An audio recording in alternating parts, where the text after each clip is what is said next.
Wala, parang biruan lang kami doon.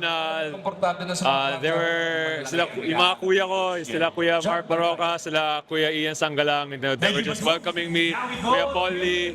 So very excited to have me in the team. And choosing this time will be the convert of Emirates. Of course, with Coach LA in the new head coach position, expecting more of a new offensive system with him, and also I think the defensive habits of the team will be changed also. Going to the converged Emirates as the 21st overall pick of the PBA season. The PBA. Syempre, I feel really grateful for picking me in the 6th pick in the first round with Coach LA.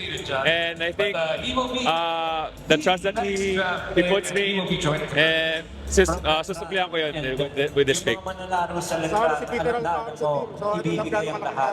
Gusto learning the ng system, malaban. learning the culture of Talagang football. kiskisa. I think it will be more easier with Peter Alfaro in the team also kasi I've been with him in San Beda for like 3 years and that will be a really great help for me coming into the PBA also. Post up About, against siyempre, smaller Montoya, defenders. He he's a playoff can't create. contender. There are still a lot of things Gano'ng that he has to asarap improve on. sabihin na But in one your thing is first certain, year he to has the PBA, ability to score and a chance to, defend at a high fight level for here in the championships. PBA. That's what ayun talaga yung pinaka-inaantay ko, mapunta sa team na may nagko-content for the playoffs and also in the finals.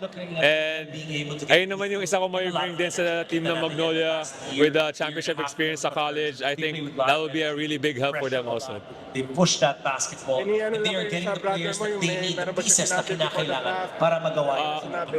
He just said good luck to me. You know, my brother has always been there for me ever since college ko, high school ko, and even up to this day. So, thankful lang din ako sa mga advice na nabigay niya sa akin and I've always taken it for the good of my career and really thankful for him. This is the 22nd overall pick. The Alaska Patriots are about to make their selection.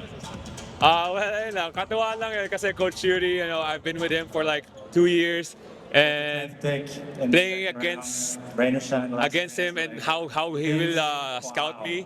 And I think it will be a really exciting game matchup. To the Raiders shot.